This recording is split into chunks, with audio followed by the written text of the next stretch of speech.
고양시에 살고 있던 한 30대 부부가 있었습니다. 이웃들은 이 부부가 늘 함께 시장에 가서 장도 보고 매일 아이들 데리고 같이 다니고 하면서 참 화목하게 예쁘게 살았다고 기억하고 있었는데요. 이 행복하고 예쁜 가정에 소름 끼치는 한 사건이 발생하는데요. 형사들도 깜빡 속을 뻔했던 속임수가 있었다고 하는데 과연 어떤 사건이었을까요? 안녕하세요. 알고 싶은 이야기 제이입니다. 실제 사건, 사고, 스릴러, 영화, 드라마, 추리소설 등의 줄거리를 이야기 형식으로 풀어드리는 채널입니다. 오늘은 2013년에 실제로 있었던 사건에 대해서 말씀드리려고 하는데요. 그럼 오늘의 이야기 시작합니다. 세 딸을 둔 화목한 부부는 연상연하 커플이었습니다. 아내는 38살, 남편은 32살이었는데요. 이 부부는 자식들을 잘 키우면서 생계를 이어나가기 위해서 여러 일을 해가며 열심히 살고 있었습니다. 특히 아내가 집안의 가장처럼 정말 열심히 성실하게 살았다고 해요. 2013년 9월 추석 연휴 마지막 날, 아내의 친정엄마는 남들 다 놀고 쉬는 명절에도 일을 하는 딸을 보러 갈 채비를 합니다. 이번 추석 때 만든 송편이랑 과일을 바리바리 싸가지고 버스를 타고 일산에 위치한 딸이 운영하는 미용실로 가요. 그런데 이 친정어머니가 미용실에 도착했을 때 미용실의 불은 꺼져 있었고 문도 닫혀 있었습니다. 그냥 돌아갈까 하려던 친정엄마는 문득 어딘가 이상하다고 생각했어요. 딸이 워낙 성실하게 미용실을 운영했었기 때문인데요. 엄마가 아는 딸은 정기 휴무로 정한 날 이외에는 절대로 쉬지도 않고 무조건 가게 영업을 했었단 말이에요. 그런데 오늘은 웬일인지 쉬겠다고 정한 날도 아니었는데 미용실 문이 닫혀 있었던 거죠. 아니 얘가 오늘 안 나올 리가 없는데 왜 안 나왔을까? 인근 상점 주인분도 이날 A씨가 문을 닫은 걸 알았어요. 왜냐하면 미용실에 머리하러 온 아주머니들이 미용실에 왔는데 항상 열려있던 미용실 문이 닫혀 있으니까 저기 요 앞에 미용실 문 왜 안 열어요? 이렇게 많이들 물어봤다고 합니다. 엄마는 딸한테 계속 전화를 해보는데 전화도 받지 않습니다. 연락이 아예 안 돼요. 이번에는 사위한테 전화를 겁니다. 전화를 받은 32살 남편 이씨. 장모님 안녕하세요. 애엄마 연락이 안 된다고요? 잠깐만요. 저도 한번 전화를 한번 해볼게요. 남편은 아내한테 바로 전화를 걸어보는데 역시나 연결이 되지 않습니다. 남편은 이어서 바로 딸아이가 다니는 어린이집에 전화를 걸어봐요. 아내가 오늘 아이를 어린이집에 잘 데려다 줬는지 한번 확인을 해보는데 오늘 딸아이도 등원을 하지 않았다는 답변이 돌아옵니다.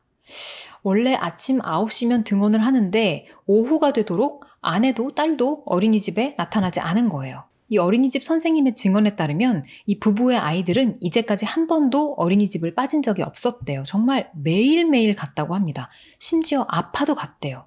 그런데 오늘 안 온 거예요. 그래서 어린이집 선생님도 애들이 안 오니까 오늘 왜 안 오지? 하고 좀 걱정을 했다고 합니다. 남편은 이런 상황을 장모님한테 전달해요. 예, 장모님, 애들 엄마가 오늘 어린이집에도 안 왔대요. 저기 지금 아직 미용실 앞에 계신 거죠? 거기 계세요. 제가 모시러 갈게요. 불 꺼진 딸의 미용실 앞에서 친정엄마는 불안한 마음을 누르며 사위를 기다렸어요. 잠시 후 사위가 미용실 앞에 도착합니다. 남편 이 씨는 장모님을 태우고 딸아이가 다니는 어린이집으로 향합니다. 다시 한번 어린이집 선생님을 만나서 아이가 오늘 등원하지 않았다는 걸 확인받고 이번엔 집으로 향합니다. 아파트에 도착했는데 뭔가 이상합니다. 평소에 항상 닫혀있던 현관문이 조금 열려가지고 고정이 되어 있었어요. 그 아파트 현관문 아래쪽에 보면 이렇게 탁 쳐가지고 문이 닫히지 않게 고정하는 그 장치가 있잖아요. 문이 조금 열린 채로 그 고정 장치가 이렇게 내려와 있었던 거예요. 어린 딸들과 함께 지내는 아내가 왜 굳이 현관문을 이렇게 열어놨을까? 잠깐 집 앞에 나간 걸까요? 남편과 장모가 함께 집 안으로 들어가는데 어린 딸이 막 울면서 나와 안겨요. 불길한 느낌이 엄습합니다. 이윽고 아내가 누워서 사망한 채 발견됩니다. 어떤 긴급 조치를 해보는 게 아예 의미가 없이 심장이 전혀 뛰지 않는 상태로 발견됐어요. 확실하게 이미 사망을 한 겁니다. 아내 A씨는 무슨 일인지 모르지만 집에서 사망했고 이 때문에 아이도 어린이집에 데려가지 못했고 또 출근해서 가게 문도 열지 못했던 거예요. 이 사망한 아내를 보고 남편은 바로 신고를 합니다. 최초 출동한 소방대원이 현장에 도착했을 때 남편은 이미 정신을 반쯤 놓은 상태였어요. 바닥에 앉아서 막 통곡을 하고 숨도 못 쉴 정도로 정말 많이 울고 있었다고 합니다. 그 옆에서 2살, 3살짜리 딸들은 이 지금 무슨 상황인지 모르잖아요. 그러니까 울지도 않고 이렇게 멀뚱히 있었다고 해요. 형사들은 남편을 진정시키고 차근차근 조사를 시작합니다. 사실 너무 속상한 상황이긴 하지만 보통은 이제 아내가 사망했을 때 남편이 가장 먼저 용의선상에 오릅니다. 형사들은 다음 날 남편을 참고인으로 불러서 이것저것 좀 물어보는데요. 남편과 아내의 사이는 사실 그렇게 좋지는 않은 상태였다고 합니다. 둘은 별거 중이었대요. 이때가 9월 말이었다고 했죠. 근데 8월 말쯤부터 어떤 경제적인 문제 때문에 조금 다툼이 있어서 떨어져 지내던 중이었다고 합니다.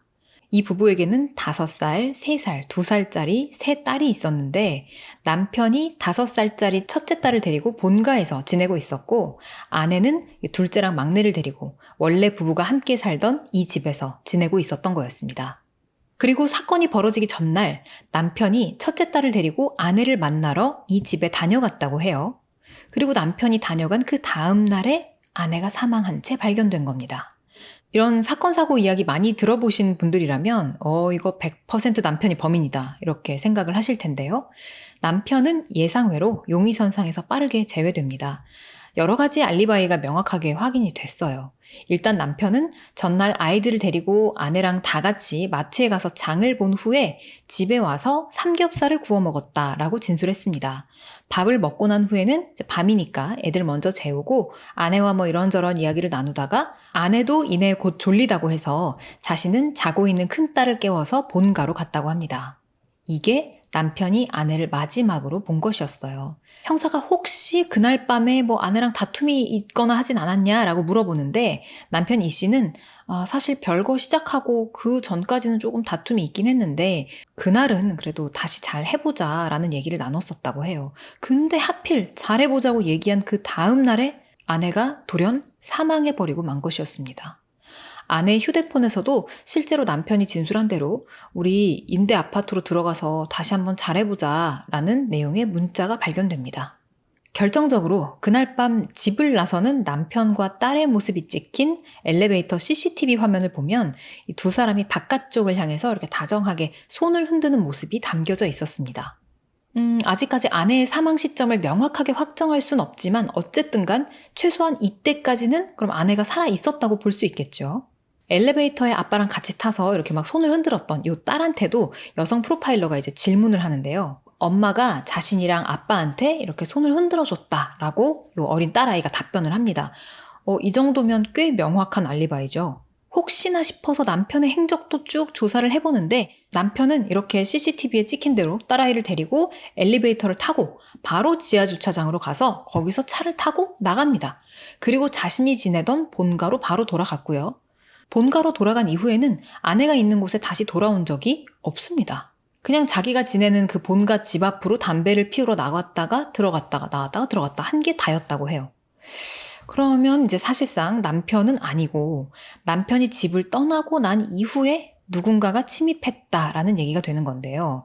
과연 범인은 누굴까요? 한동안 동네에서는 택배기사가 범인이다, 우체부가 범인이다 등등 여러 흉흉한 소문이 돌았다고 합니다. 자, 도대체 아내는 왜, 어떻게 사망한 걸까요? 아내의 사망 원인이 나왔습니다. 복부 손상 및 경부 압박 질식사. 사실 사건 현장을 봤을 때는 성범죄와 강도로 의심이 됐었거든요. 근데 시신에서는 성범죄의 흔적은 없었습니다. 왜 성범죄와 강도로 생각이 됐었냐? 먼저 피해자의 이 상의 속옷이 살짝 벗겨진 상태였고 하의 속옷도 내려가 있었습니다. 그리고 오른쪽 왼쪽 가슴에서 각각 타액이 발견됐는데 그걸 형사가 채취를 해서 DNA 검사를 의뢰했고 여성의 DNA라고 나왔습니다. 그럼 이건 누구의 DNA냐? 바로 어린 두 딸의 DNA였습니다.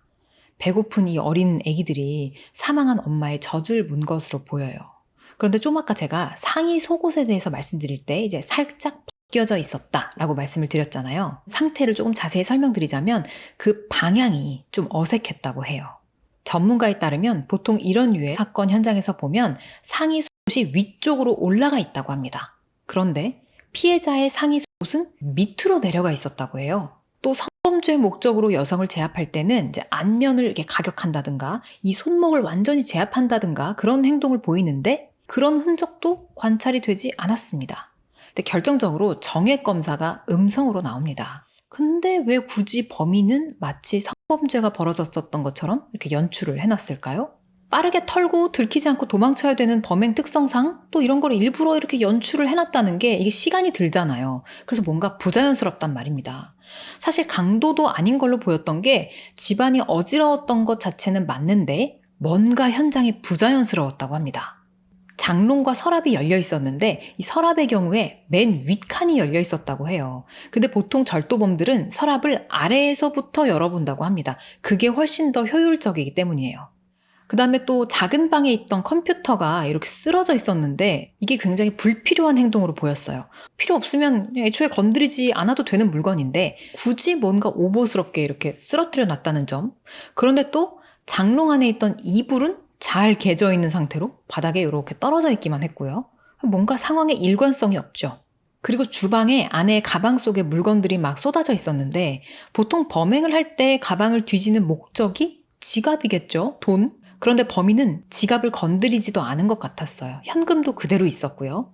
또 명절 끝 무렵에는 절도범들이 침입 범죄를 잘 안 저지른대요. 가족들이 다 같이 모여있는 경우가 많기 때문에. 게다가 결정적으로 문을 열어놓고 갔잖아요. 이게 진짜 이상하고 부자연스러운 포인트입니다. 전문가에 따르면 범죄자가 이렇게 문을 열어놓고 떠나는 경우는 거의 없다라고 봐도 무방할 정도로 흔하지 않은 거래요. 그냥 딱 생각해봐도 그렇죠. 누군가 내 범죄 행각을 발견할 가능성을 줄여야 되고 또 발각이 언젠가 된다 하더라도 최대한 그 시점을 늦춰야 되는데 문을 굳이 이것 좀 보라 라는 식으로 왜 열어놨겠냐는 거죠. 심지어 이번 경우에는 고정장치로 또 문을 이렇게 괴어놓기까지 했어요. 빨리 도망을 쳐야 되는데 그 상황에 문 앞에 서가지고 고정장치 탁 내리고 이런 행동을 뭐하러 시간을 들여서 했을까요? 정말 이상합니다. 범인은 누구인 걸까요? 그리고 한 명인 걸까요? 아니면 2명 이상일까요? 수사 중간에 어떤 증거 한 가지 때문에 범인이 한 명이 아닐 가능성도 배제하면 안 되겠다라는 얘기가 나오는데요. 그 증거물은 바로 담배였습니다. 싱크대 개수대와 피해자의 시신 옆에서 각각 다른 종류의 담배꽁초 2개가 발견이 돼요. 이 2개의 담배꽁초에서 신원불상의 2 남성 DNA가 검출되는데요. DNA 대조를 해보니까 전과자 중에는 없었어요. 형사들이 이 아파트 주변에 계단, 공원 이런 데를 샅샅이 다 뒤져서 온갖 담배꽁초랑 꽁초는 다 수거해가지고 감식을 맡겨보는데 일치하는 걸 당최 찾을 수가 없었다고 합니다. 그런데 여러분, 뭔가 이상하지 않으세요? 그 어떤 멍청한 범인이 범행을 저지르고 나서 자기 흔적을 막 남기고 싶어서 거기서 담배를 피우고 거기 떡하니 그걸 또 두고 갈까요? 심지어 이번 케이스에서는 소파에 담뱃불로 탄 흔적까지 만들어졌어요. 마치 이것 좀 보라 라는 듯이. 조사를 하면 할수록 뭔가 이상하고 미스테리해지는데요. 혹시 주변에서 수상한 걸 보고 들은 목격자는 없는 걸까요? 당시 아침 뉴스 프로그램에서 이웃 주민들을 인터뷰한 내용을 봤더니 사건 당일 밤 쿵쿵쿵 이렇게 3번 소리가 나고 조금 쉬었다가 쿵쿵 하는 소리가 났다고 합니다. 근데 이게 일반적인 생활소음이나 애들이 뛰는 거 그런 거랑은 차원이 다르게 마치 무슨 대리석에 머리를 쾅쾅 박는 것 같은 그런 묵직한 소리였다고 해요. 또 다른 주민은 애기 아빠가 막 벨 누르고 문 두들기면서 어떻게 하냐고 도와달라고 소리 지르면서 울면서 얘기를 하더라고요. 이런 진술도 합니다. 남편이 엄청 충격을 받고 많이 울었던 걸로 형사들이랑 구급대원들도 기억을 하고 있었는데요. 그런데 뭔가 이상한 점이 포착됩니다. 남편이 너무 울고불고 대성통곡을 하니까 수사가 제대로 진행되지를 않는 거예요.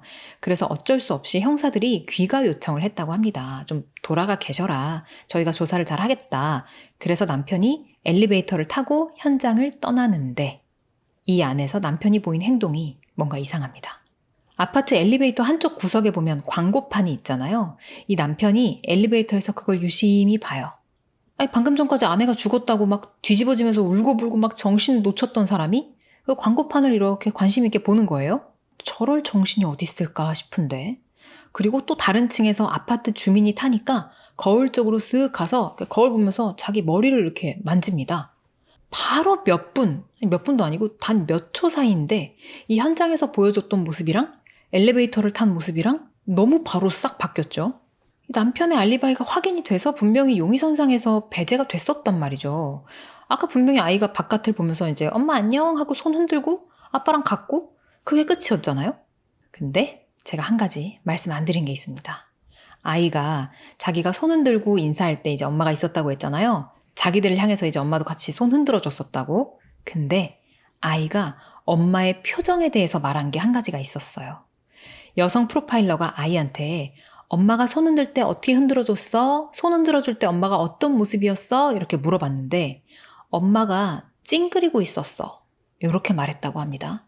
자, 찡그린 표정으로 나한테 손을 흔들어 줬어. 이렇게 묘사를 한 거예요. 프로파일러 박지선 교수의 말에 의하면 엄마가 손을 그냥 흔들었다라고까지만 말하면 요거는 조금 모호하고 그냥 일상적인 표현이 될 수 있는데 찡그린 채 손을 흔들었다? 이거는 직접 경험하지 않으면 나올 수가 없는 상당히 구체적인 표현이라고 합니다. 근데 뭐 사실 찡그리고 있었든 웃고 있었든 어쨌든 엄마가 거기 있었다라고 말을 했기 때문에 남편은 아니라고 배제해 두고 형사들이 담배꽁초 열심히 수거하러 다니고 이러고 있었던 건데 이때 드디어 뭔가 이 사건에 대해서 선명하게 바라볼 수 있는 증거가 하나 나옵니다. 아내가 이렇게 두 손을 꼭 쥔 채로 사망해 있었는데요. 그 손을 펴보니까 이 손에 보라색 먼지 같은 게 묻어 있었대요. 그걸 이렇게 싹 긁어 모아서 감식을 맡겼는데 보니까 보라색 섬유였다고 합니다. 혹시 오늘 제가 얘기하면서 보여드린 사진들 속에서 보라색 옷을 입고 있었던 사람 기억하시나요? 네, 바로 남편입니다. 형사들이 남편한테 저 옷을 받아서 국과수에 분석을 맡겨보니까 아내의 손에서 발견된 섬유와 성분 및 구조가 일치한다라는 결과가 나왔어요. 남편은 아이 부부니까 자연스럽고 우연한 접촉을 통해서 좀 묻은 게 아니겠느냐 이렇게 말을 하는데요. 문제는 이 섬유가 얼마나 묻었냐 그 양에 달렸어요.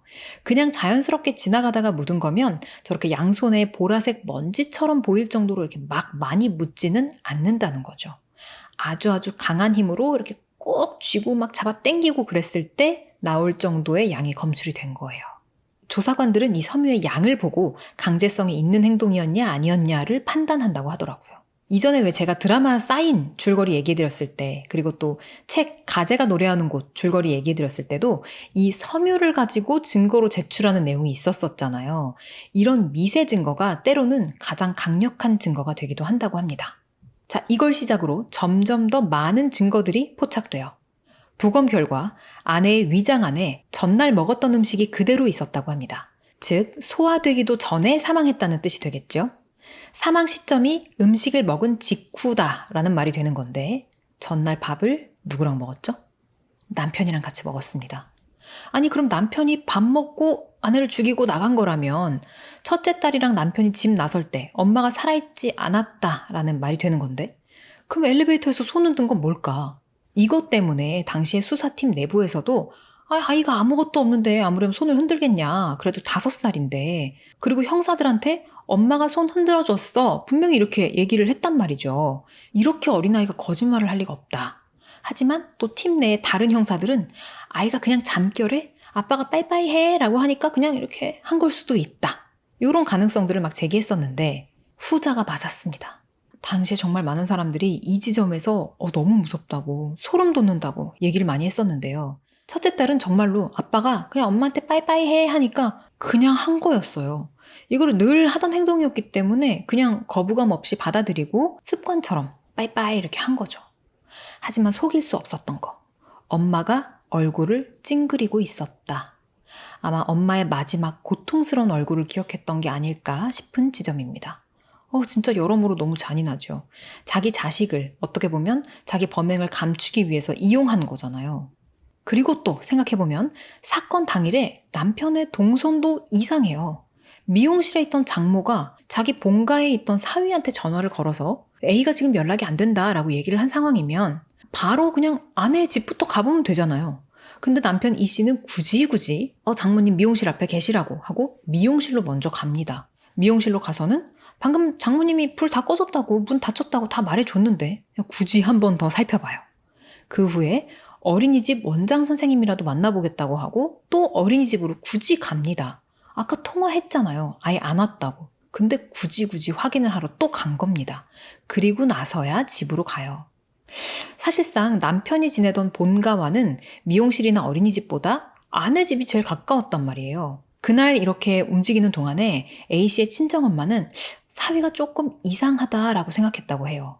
결국 여러 정황 증거, 물질 증거에 압박 수사가 이어지자 남편 E씨는 범행 일체를 자백합니다. 이런 거 볼 때마다 조금 뭔가 부끄럽고 수치스럽지 않을까 싶어요. 울고불고 혼신의 힘을 다해서 막 연기까지 다 해놨는데 사실 제가 죽인 게 맞다고 말할 때 그 순간이 생각만 해도 제가 다 창피한데요. 아무튼 경찰 조사에서 이 씨는 우발적인 살인이었다라고 주장을 했지만 담배꽁초를 미리 주워가지고 준비해온 거 보면 미리 계획한 게 맞죠. 사람을 해친 것뿐만 아니라 어린 자식들을 그 끔찍한 현장에 방치해서 아이들이 엄마의 시신과 10시간이 넘게 있었어야 했던 점. 이걸로 아동학대 혐의까지 추가됩니다.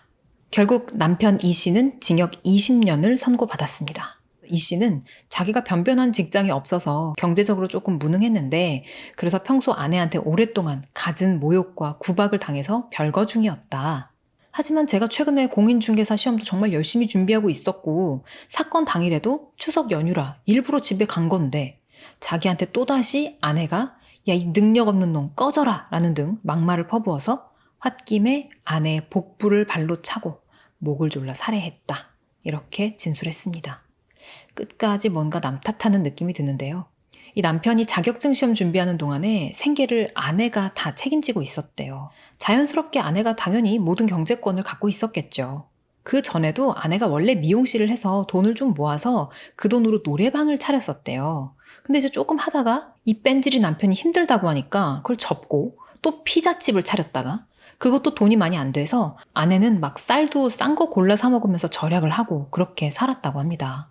아이 낳기 전까지도 집에서 하는 자잘한 부업 같은 것도 많이 했대요. 진짜 먹고 살려고 아내가 고생을 너무 많이 하고 최선을 다한 것 같습니다. 그러고 이제 막 다시 미용실을 열어서 성실히 운영하던 중이었던 거예요. 이들은 이제 원래 협의 이혼을 하기로 했었대요. 근데 이 와중에도 아내가 남편이 돈이 없으니까 집 한 채라도 얻어서 따로 살라고 위자료로 3천만 원을 주기로 합의했었다고 합니다. 아내가 참 많이 참고 배려를 한 것 같은데 남편이 왜 이렇게 끔찍한 짓을 저질렀을까요? 아내는 고생을 하기는 했지만 사망하기 얼마 전에 아파트를 분양받고 참 좋아했었다고 합니다. 그 집에서 한번 살아보지도 못하고 이렇게 됐다고 친정엄마가 정말 가슴 아파했는데요. 부디 하늘에서는 더 이상 고생하지 않고 편히 쉬시기를 바랍니다. 오늘의 이야기는 여기까지입니다. 저는 다음 시간에 다른 이야기로 다시 찾아오겠습니다.